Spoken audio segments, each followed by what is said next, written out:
मैं लाली मीना आज आपके लिए लेकर आई हूँ वह चिड़िया जो कविता के प्रश्नोत्तर। तो आइए अब हम बात करते हैं प्रश्नोत्तर से संबंधित। पहला प्रश्न है, कविता पढ़कर तुम्हारे मन में चिड़िया का जो चित्र उभरता है उस चित्र को कागज पर बनाओ तथा उसकी विशेषताएं लिखो। कविता पढ़कर हमारे मन में यह चित्र उभरता है। चिड़िया का आकार छोटा है, वह नीले पंखों वाली सुंदर चिड़िया है, उसे स्वतंत्रता अत्यंत प्रिय है, वह बहती नदी का पानी पीती है, चिड़िया मधुर स्वर में जंगल में गाती है। दूसरा प्रश्न है, तुम्हें कविता का कोई और शीर्षक देना हो तो क्या शीर्षक देना चाहोगे? उपयुक्त शीर्षक सोचकर लिखो।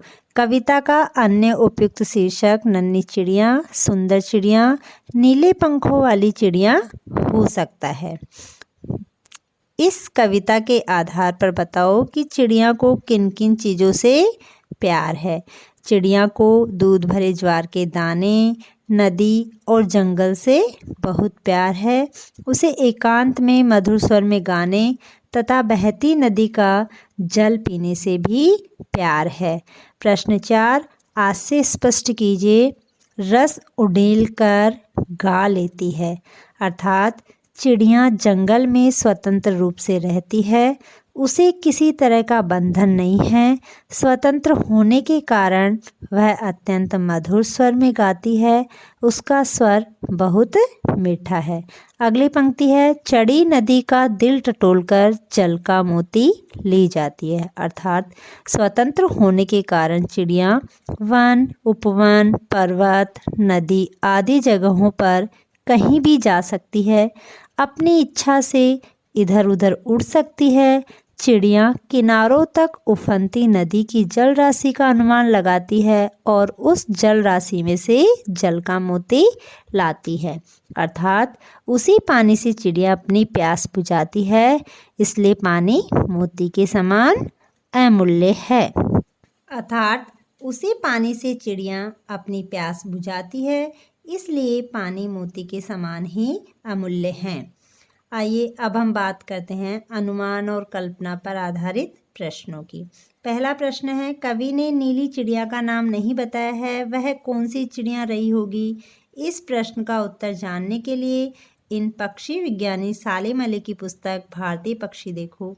इसमें ऐसे पक्षी भी शामिल है जो जाड़े में एशिया के उत्तरी भाग और अन्य ठंडे देशों से भारत आते हैं। उनकी पुस्तक को देखकर तुम अनुमान लगा सकते हो कि इस कविता में वर्णित नीली चिड़िया शायद इनमें से कोई एक रही होगी। नीलकंठ, छोटा किलकिला, कबूतर, बड़ा पतरिंगा। इसका उत्तर है, इस कविता में वर्णित नीली चिड़िया शायद नीलकंठ रही होगी, क्योंकि उसके शरीर का अधिकांश भाग का रंग नीला, आकार छोटा तथा आवाज़ मधुर होती है। अगला प्रश्न है, नीचे कुछ पक्षियों के नाम दिए गए हैं, उनमें यदि कोई पक्षी एक से अधिक रंग का है तो लिखो कि उसके किस हिस्से का रंग कैसा है। जैसे तोते की चोंच लाल है, शरीर हरा है। वैसे ही अन्य पक्षियों के बारे में हमें बताना है। जैसे मैना की चोंच का रंग कैसा होता है? काला होता है। शरीर का रंग धब्बेदार होता है, उसकी आँख का रंग काला होता है तथा गर्दन का रंग धब्बेदार होता है। कौवे की चोंच का रंग काला होता है, उसका शरीर भी काला होता है, आँख का रंग भी काला होता है और गर्दन भी उसकी काली होती है। बतख की चोंच हल्की नीली होती है, शरीर का रंग भूरा सफ़ेद होता है, उसकी आँख का रंग काला होता है तथा गर्दन का रंग सफ़ेद भूरा होता है। ऐसे ही कबूतर की चोंच काली होती है, शरीर का रंग भूरा सफ़ेद होता है, उसकी आँख लाल होती है तथा गर्दन चमकीली हरी होती है। अगला प्रश्न है, कविता का हर बंद वह चिड़िया जो से शुरू होता है और मुझे बहुत प्यार है पर खत्म होता है।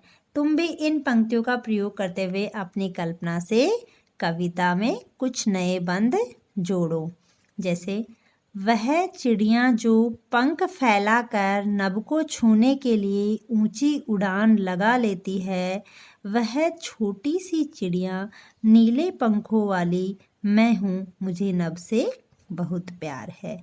वह चिड़िया जो डुबकी लगा लगा कर अपनी आग बुझाने को नदी में डुबकी लगा लेती है। वह छोटी सी चिड़िया नीले पंखों वाली मैं हूँ, मुझे जल से बहुत प्यार है। आप भी इसी प्रकार कविता को और नए बंद जोड़कर आगे बढ़ा सकते हो। अगला प्रश्न है, तुम भी ऐसी कल्पना कर सकते हो कि वह फूल का पौधा जो पीली पंखुड़ियों वाला महक रहा है मैं हूँ, उसकी विशेषताएं मुझ में हैं। फूल के बदले वह कोई दूसरी चीज़ भी हो सकती है जिसकी विशेषताओं को गिनाते हुए तुम उसी चीज़ से अपनी समानता बता सकते हो। ऐसी कल्पना के आधार पर कुछ पंक्तियाँ लिखो। जैसे, वह सूरज जो होले होले उठकर जग में रोशनी कर देता है, वह गोल थाली जैसा चमकता हुआ मैं हूँ, मुझे रोशनी से बहुत प्यार है। अब हम बात करते हैं भाषा की बात के प्रश्नों के बारे में। प्रश्न 1, पंखों वाली चिड़िया, ऊपर वाली दराज, नीले पंखों वाली चिड़िया, सबसे ऊपर वाली दराज। यहाँ रेखांकित शब्द विशेषण का काम कर रहे हैं। ये शब्द चिड़िया और दराज संख्याओं की विशेषता बता रहे हैं, अतः रेखांकित शब्द विशेषण हैं। तो आइए अब हम दिए गए विशेष्य की विशेषता बताने वाले शब्द इनके आगे जोड़ते हैं। जैसे मोरों वाला बाग, इसमें हम सुंदर शब्द जोड़ सकते हैं जो कि किसका काम कर रहा है, विशेषण का। सुंदर मोरों वाला बाग। पेड़ों वाला घर, हरे भरे पेड़ों वाला घर, इसमें हरे भरे विशेषण हैं। फूलों वाली क्यारी, इसमें विशेषण हम जोड़ सकते हैं, रंग बिरंगी फूलों वाली क्यारी। तो यहाँ पर फूलों वाली क्यारी विशेष्य है और रंग बिरंगी क्या है, विशेषण है।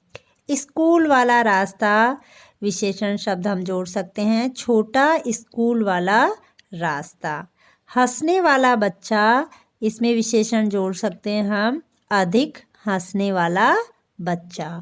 मूंछ वाला आदमी, काली मूंछ वाला आदमी। ठीक है।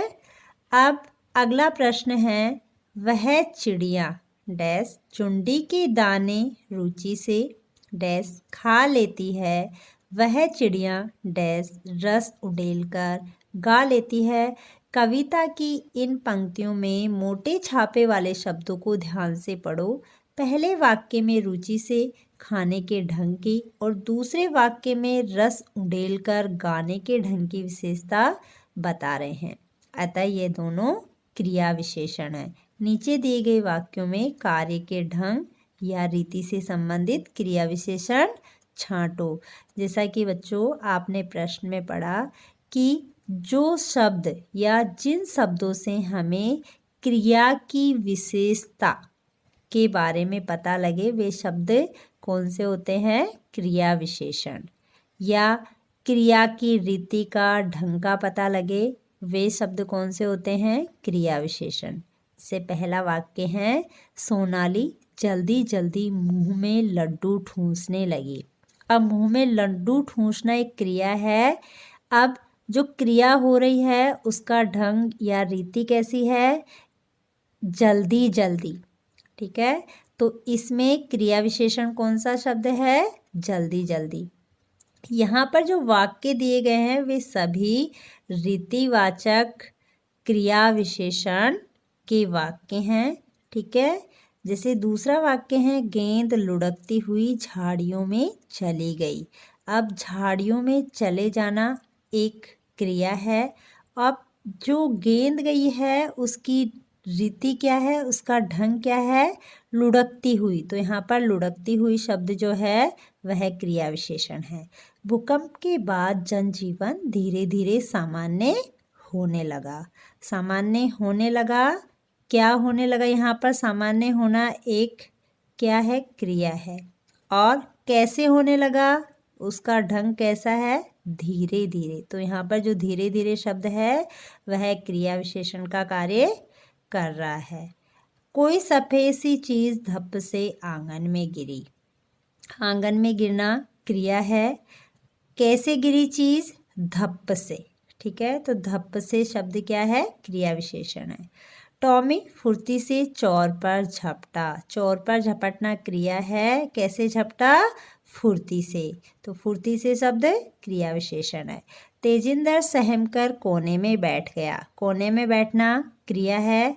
कैसे बैठ गया तेजिंदर कोने में? सहमकर। ठीक है, तो यहाँ पर सहमकर शब्द क्या है? क्रिया विशेषण है। आज अचानक ठंड बढ़ गई। ठंड बढ़ना क्रिया। कैसे बढ़ी ठंड?